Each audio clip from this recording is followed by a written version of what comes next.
Muito bom dia a todos, é uma satisfação estar aqui, agradeço muito aos organizadores pelo convite.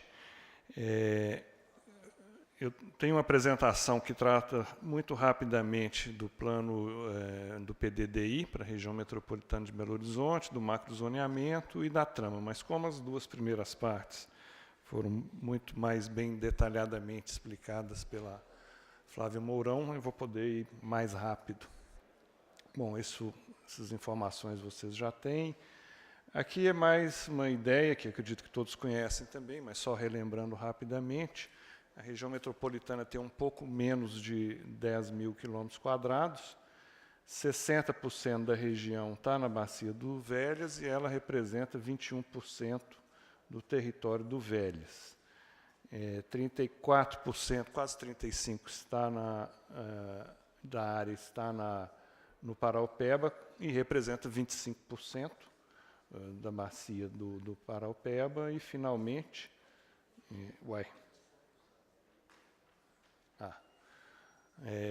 esses dados para a bacia do Pará. Né? E eu acho que já foi bastante enfatizado pela Flávia, e creio que por outros que me precederam, a questão do peso econômico, do impacto de poluição, da demanda por recursos, que representa uma região metropolitana desse porte.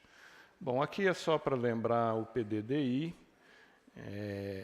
bom, a Flávia já desenvolveu esses pontos, eu vou passar, talvez só ilustrando aqui um pouco mais esse processo participativo, em que nós tivemos cerca de 3 mil participações em todos os eventos. Isso envolveu mais de 100 professores e estudantes das universidades que participaram do processo, e teve um impacto muito grande, eu diria, nas universidades também. Estou falando mais da perspectiva da universidade aqui, em termos de congregar grupos dentro de um enfoque multidisciplinar, interdisciplinar, e também envolveu um número grande de estudantes que hoje fazem mestrado, tese sobre esse tema. O endereço específico do PDDI e do processo de planejamento todo, onde vocês podem encontrar mais informações. Bom, a Flávia também já mencionou esse instrumento, que é um dos instrumentos previstos no PDDI, para a reestruturação do território da região metropolitana, para que se atinjam vários daqueles objetivos do planejamento. E, numa síntese bem rápida, esse esforço que foi desenvolvido nos últimos anos foi um esforço de identificar áreas de interesse comum na escala metropolitana e de compartilhar a regulamentação do uso do solo em escala local com a escala metropolitana. Esse trabalho também foi baseado num processo participativo muito intenso, em que se buscou compartilhar o conhecimento técnico das equipes envolvidas com aquele conhecimento que vem da experiência de vida das pessoas. E se usou muito um instrumento também mais lúdico, de ilustrar as questões em discussão. Aqui é uma representação da ideia de trama via teatro ao longo dos debates. Nós tivemos a região metropolitana dividida em 5 áreas e foram organizados vários encontros, trabalhando sempre em cima de mapas para identificar problemas, oportunidades, recursos, e todo esse material era trabalhado tecnicamente, reapresentado em oficinas públicas, que resultaram nessas zonas, que já foram também apresentadas pela Flávia, chamando aqui a atenção das zonas em azul, que são zonas muito estratégicas para a região metropolitana, para o abastecimento de água, e a exceção daquelas duas, Taquaraçu e Jaboticatuba, que estão do lado nordeste da região, e que são mananciais potenciais, né? Então, para dar uma ideia do tipo de proposta que foi elaborada, esse é o caso do zoneamento para a bacia do Serra Azul. Então, essas áreas que foram chamadas de zonas de proteção de nível 1, elas são zonas realmente com nível de proteção muito grande. A ideia é que a superfície permeável seja de pelo menos 95% da área. Significa que, basicamente, você pode construir alguns equipamentos para a própria gestão desses territórios e não há parcelamento previsto, né? Essas zonas EP2, aqui já a bacia do Serra Azul, como outras bacias que são mananciais de abastecimento de água para a região metropolitana, ela é também produtora de alimentos, não é? Então, há aí uma possibilidade de conflito com a produção de água em termos de uso de pesticidas, fertilizantes, há problemas de uso de água para irrigação, problemas de uso de água para... problemas de processos erosivos, etc. E a ideia, obviamente, não é dizer que essas atividades não podem ser desenvolvidas, mas refletir sobre como essas atividades podem evoluir, garantindo o abastecimento de alimentação da região metropolitana, que é da mesma relevância, mas assegurando a proteção desses mananciais que são importantes. Então, ali vocês têm alguns parâmetros para essas áreas, e depois, no caso do Serra Azul, já há alguma ocupação urbana pouco densa. Então, os parâmetros, há mais detalhes sobre esses parâmetros, mas aí só para dar uma ideia do tipo de regulamentação que se pensa, além de um sobrezoneamento refletindo sobre a necessidade de requalificar essas áreas em termos da proteção do manancial e da trama verde-azul, da qual vou falar em seguida. Bom, a ideia de trama ela surgiu como um instrumento de estruturação do território, de proteção do meio ambiente, de criação de oportunidades de geração de renda, de criação de oportunidades de lazer, de prática de esportes. A ideia é constituir uma rede de corredores verdes que criem conexões entre áreas de proteção e que sirvam também como um meio a diferentes níveis de proteger o ambiente e, ao mesmo tempo, de estruturar o território. Vários objetivos aqui talvez não estejam listados de maneira exaustiva, mas recuperar as áreas de proteção previstas no Código, na legislação, reduzir os impactos ambientais de atividades de urbanização, de atividades agrícolas e industriais, aumentar de forma consistente a arborização em áreas urbanas, também fazendo no espaço urbano uma conexão entre áreas verdes, mais parques, praças, etc. O foco aqui é muito do interesse do ciclo hidrológico, do interesse do conforto térmico e do combate a ilhas de calor no ambiente urbano, reduzir os riscos e os impactos socioeconômicos de inundações e deslizamentos de encostas, né? Quer dizer, ocupar uma zona de risco com parques representa uma redução de prejuízos quando, eventualmente, ocorre a inundação. Promover atividades econômicas alternativas menos impactantes sobre o meio, como agroecologia e turismo rural, proteger e promover o patrimônio cultural e paisagístico, oferecendo alternativas de lazer, turismo e convivência social. Então, isso se resume numa dimensão de proteção ambiental, físico-ambiental, de valorizar e desenvolver os aspectos do patrimônio cultural da região metropolitana, trabalhando no sentido de uma cidadania metropolitana, de trabalhar a questão de risco, evitando uma ocupação muito densa que leve a perdas de vidas e a perdas econômicas importantes, e, ao mesmo tempo, sendo uma trama, contribuir como alternativa de mobilidade. Então, numa ideia mais, digamos, lúdica, trabalhar mais natureza no espaço construído e construir mais acesso e oportunidades de uso em diferentes níveis dos espaços naturais. Isso requer uma articulação muito grande entre o que se prevê em nível local com o nível metropolitano. A trama tem que ter uma implantação local, mas que se articule com o espaço metropolitano. Nós fizemos um pequeno exercício inicial.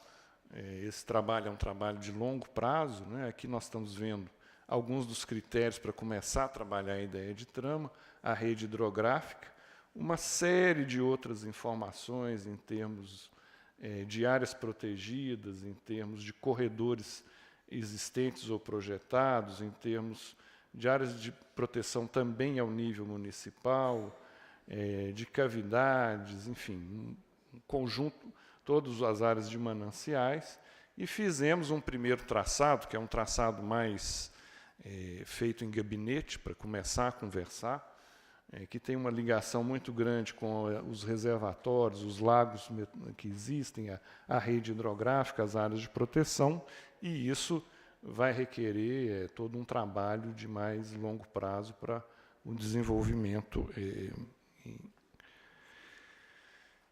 em mais detalhes, né? Nós podemos voltar nisso nos debates. Eu vou apresentar um exercício aqui, já fora do nosso trabalho de planejamento, um exercício de implantação, de planejamento da trama numa esfera mais urbana. Esse foi um trabalho apresentado em julho na França. Nós tivemos a felicidade de ganhar um prêmio do melhor trabalho na esfera de planejamento urbano com esse trabalho. Bom, a ideia é que a trama tem na região metropolitana algumas interrupções, algumas descontinuidades grandes. Uma delas é o espaço ocupado pela atividade minerária e a outra é o espaço do que a gente chama de infraestrutura cinza, o espaço de áreas densamente ocupadas com déficit de vegetação, em comparação com áreas onde essa vegetação está mais presente. Então, como reconstituir essas conexões e criar uma trama? Nós começamos a trabalhar, então, nesse trabalho de pesquisa em particular, numa parte da região metropolitana que corresponde às bacias de Vargem das Flores, Rio Betim, na realidade, mas Vargem das Flores em função da existência do reservatório de Vargem das Flores, e da Pampulha. Então, vocês veem que a bacia da Pampulha está muito mais densamente ocupada, embora ainda próxima aos divisores com a bacia de Vargem das Flores, há áreas de vegetação mais densa, e Vargem das Flores está sofrendo essa pressão de expansão urbana, mas ainda também com áreas com oportunidade de desenvolvimento do conceito da trama. Eu vou pular isso aqui é muita metodologia, mas muito rápido, uma análise de território muito detalhada, toda uma parte de modelagem hidrológica da bacia, dos lagos que nos interessam para avaliar o impacto de desenvolver políticas desse tipo em termos de proteção dos mananciais e toda uma parte mais institucional e de validação de opções do que se pode fazer com a população. Nesse trabalho, nós trabalhamos na bacia do Ressaca. A bacia do Ressaca, o curso d'água está canalizado e a referência de eixo viário é a Avenida Tancredo Neves, para quem não conhece bem a área. Nós fizemos, então, todo um estudo de características morfológicas, topográficas da bacia, um estudo de hierarquia de vias, tudo isso sendo feito com sistema de informação geográfico, a identificação das grandes áreas verdes, a identificação da vegetação existente no sistema viário, nas áreas públicas, nas praças.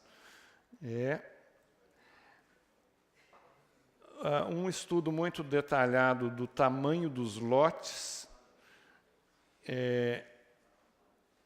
das áreas de cobertura, das áreas de telhado, porque aí há uma oportunidade para o uso de telhados verdes, e das áreas permeáveis dentro dos lotes, que nos permite avaliar as possibilidades de criar jardim de chuva, áreas de infiltração, áreas de retenção e, ao mesmo tempo, desenvolver mais o espaço verde.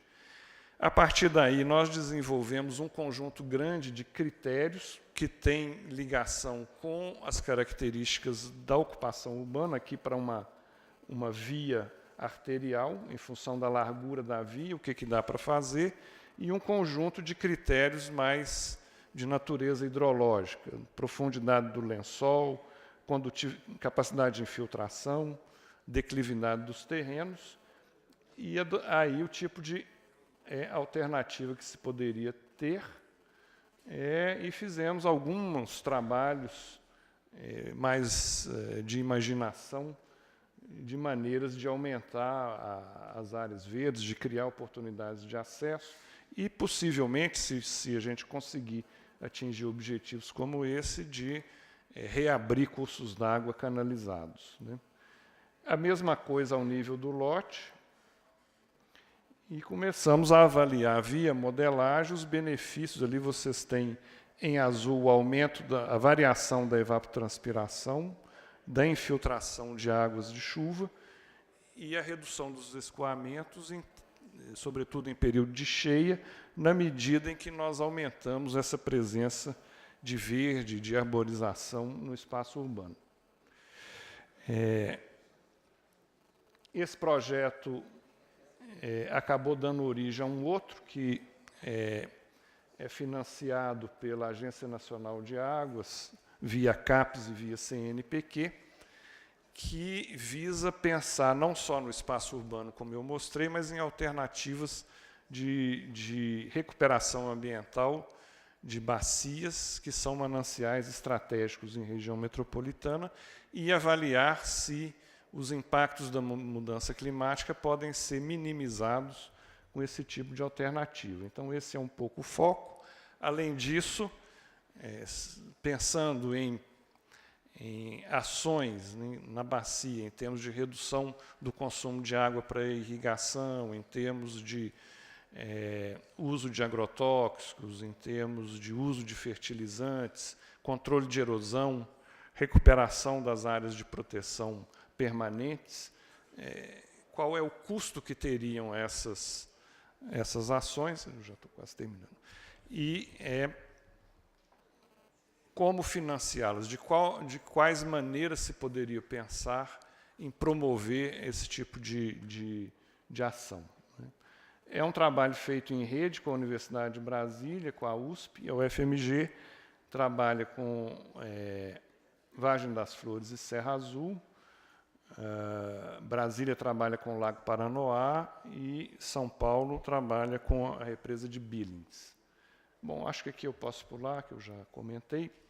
Uma outra via de reflexão sobre esse mesmo problema é um trabalho que a gente está fazendo com a Universidade de Middlesex, com a Universidade de Abertay na Inglaterra. É um financiamento bilateral entre FAPEMIG e o Cônsul de Pesquisa do Reino Unido, e nós estamos trabalhando com questões de percepção e acesso a serviços ecossistêmicos, usando Nova Contagem como referência.